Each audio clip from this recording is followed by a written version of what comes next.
tema van ons preek vanmôre aan die einde van die reënboog. Dit is as lente, dit amptelik gisteraand gebreek. Dit is 'n tyd van wasdom, van reën, 'n tyd van afwagting. Ons wag op nuwe groei en lewe. Nou gaan ek terug van my kinderjare. Ek kan baie goed onthou hoe die donderstorms in die bosveld waar ek groot geword het, verloop het. Kolkende, blitsende wolkenmassas in die noordweste. En dat is oor die Magaliesberg aangerol. En as die storm gekom het, het hy nooit lank geduur nie. Maar die paar minute wat het gereën het, het hard geval. En dan skielik, dan was alles stil gewees. En die son het weer begin helder skyn. Dit was heerlik koel na die neerdrukkende hitte. Die bosveld se vars bries het jou liggaam verfris. Al die stof was weg. Die skoon en vars reuk het oor alles gehang. Alles het skielik begin lewe. Kalvers het gebokspring in die kraal. En die voëls het in die bome gekwetter en los in 'n nes geskrob. En dan was daar in baie gevalle, nie altyd nie, 'n geweldige groot reënboog wat oor die hemelruim gehang het. Ek kan net te goed onthou hoe opgewonde daardie kaleidoskoop van klere ons as kinders gemaak het. Ons het mekaar geroep om seker te maak dat almal dit kan sien. Met verwondering het ons gestaar aan die grootheid daarvan. Elkeen van ons het aan die grootheid van God gestaar, maar ons het nie besef nie.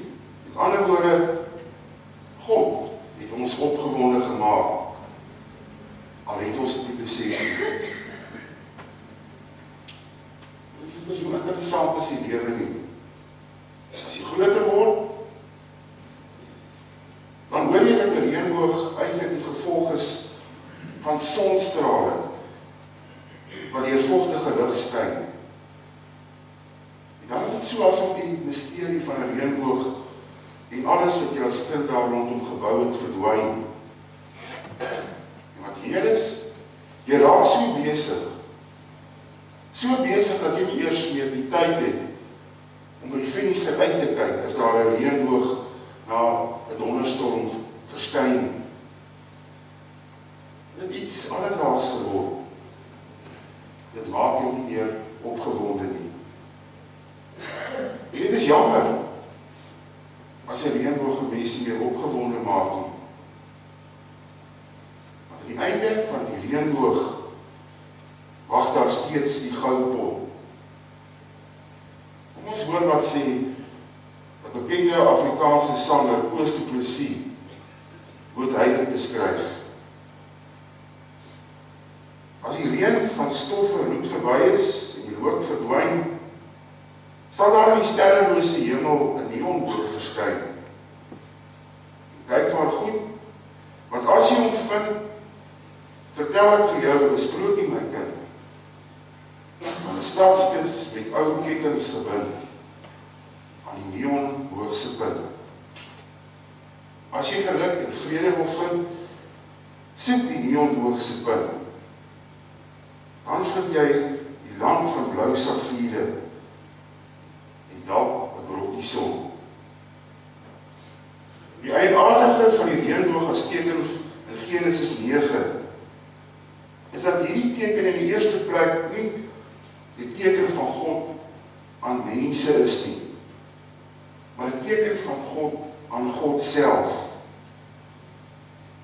Wanneer die reënboog in die lig verskyn, sê God in vers 14 tot 16, sal dit hom herinner aan die feit dat hy met die mens 'n verbond gesluit het.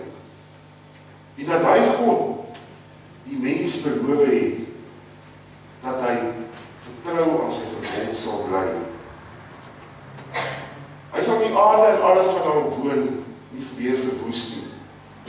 Hy sal alles en almal versorg. En hy sal sorg dat daar orde is. Ja, dit is wat hy beloof het.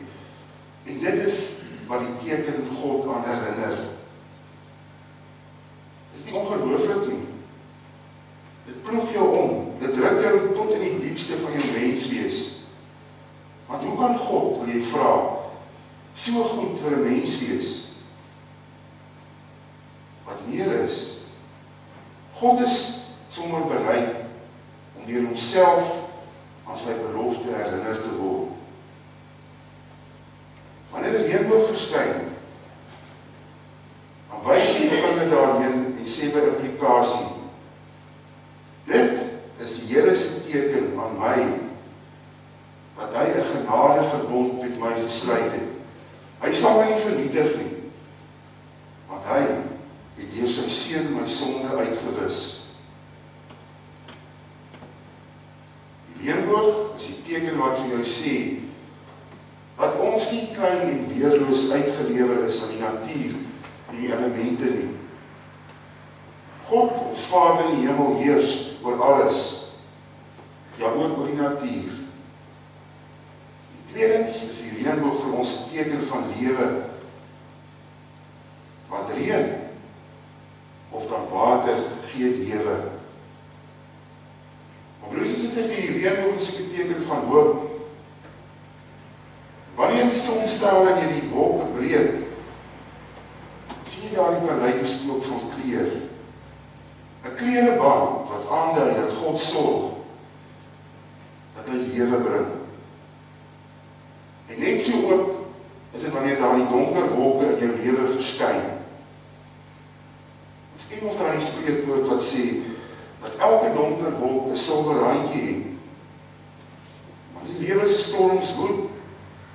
En as jy voel as jy oorweldig word, breek God so sonstrale deur die wolke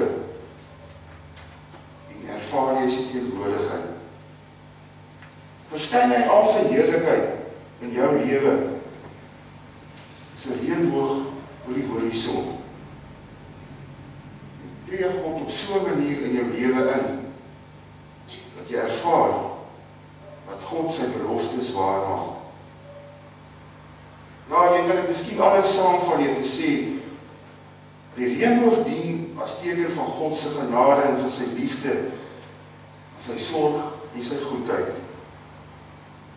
Die reënboog is 'n sigbare teken waarmee God vir ons en vir ons kinders sê, dat hy vir ons sal sorg, dat ons aan hom behoort, dat ons nie uitgelewer is aan die storms van die lewe nie, dat die Gees in ons lewe sal werk, dat sy beloftes vir ons geld.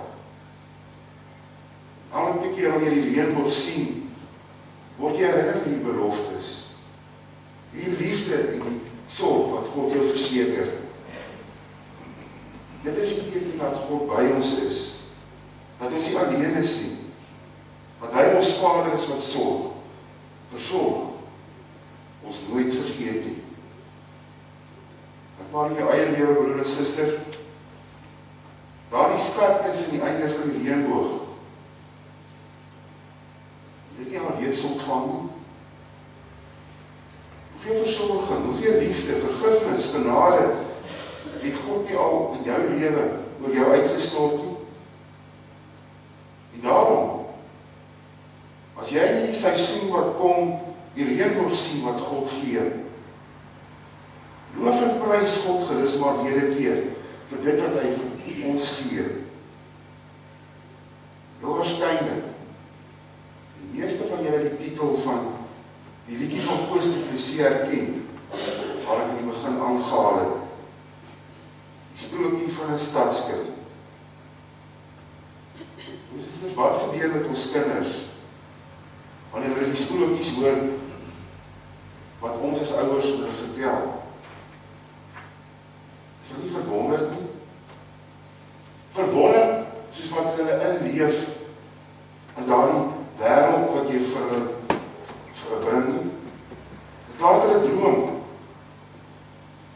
Laat hulle droom van van 'n wêreld waar alles wonderlik en goed en reg is. 'n Wêreld waarin bose en slegte mense en alles wat verkeerd is, deur die goeie oorwin word. Waar mense, gewone mense, prinse en prinsesse kan wees. Waar mense gelukkig kan wees, waar vreugde ervaar kan word. Ja, waar die skat is van die reënboog weer gevind word. Lê ons gebrek aan vreugde en uitsig nie juis hier nie, geliefdes. Verwonder ons nog oor God? Verwonder ons nog oor die reënboog wat God vir ons gestuur het? Is ons nog soms stom gestaan dat die heilige God met so eenvoudige menslike handeling aan ons al sy beloftes gee? En as ons nie meer verwonder staan nie, dan moet ons weet dat ons nie meer droom nie. Ons kan nie meer glo aan die spoeltjie van lewe nie. Ons glo nie meer dat die lewe beter kan wees nie. Ons glo nie meer dat God vir ons baie in die lewe nog kan laat gebeur nie. En ook wat ons kinders betref, droom ons nog oor die wonderlike lewe wat ons saam met ons kinders gaan hê. Ons droom nie meer oor die daardie dag wat hulle sal kom en sal sê, pa, ma, ek glo in Jesus Christus nie. Ek het die Here lief. Die Here maak my lewe mooi. Dankie dat pa en ma bereid was en saam met my te droom oor hierdie lewe. Dankie dat pa en ma iets vir my was. Iets wat voel het van die teenwoordigheid van die Hemelse Vader. Dat ek by julle iets kon beleef van sy liefde. Dankie dat ek by julle iets kon vind van die verlossing wat Jesus Christus bring. En broers en susters, ons het baie besig geraak met baie dinge, onder andere om ons kinders na die stoffelike dinge te voorsien. Ja, dinge wat belangrik is.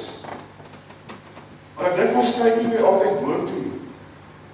Ons sien nie meer die reënboog raak nie. Dit raak ons nie meer nie. Sprokies bestaan nie meer nie. Die wonder van God se liefde en versorging van sy kinders het vir ons vervlou. In so 'n mate dat ons baie kere eintlik maar sonder God begin lewe het. Dus kom ons hoor vandag weer dit uit God se woord. Hulle wat God se teenwoordigheid soek in hulle lewens, die lewens van hulle gesinne, van hulle kinders, wat nog oor reënboog verwonderd staan, wat nog kan droom, hulle wat nog glo in die sprokie van die ware lewe saam met God. Dit is hulle wat in die woorde van Koos du Plessis nie alleen die land van blou safiere sal vind nie, maar ook daar die brokkie son. God se ligstrale wat inbreek in 'n donker wêreld.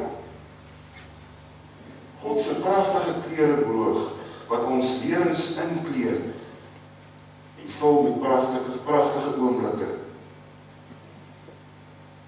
Liefdes in die Here, broer en suster, wat doen jy wanneer jy in die lente wat voor ons lê, die reënboog sien? En van die soveelste keer ervaar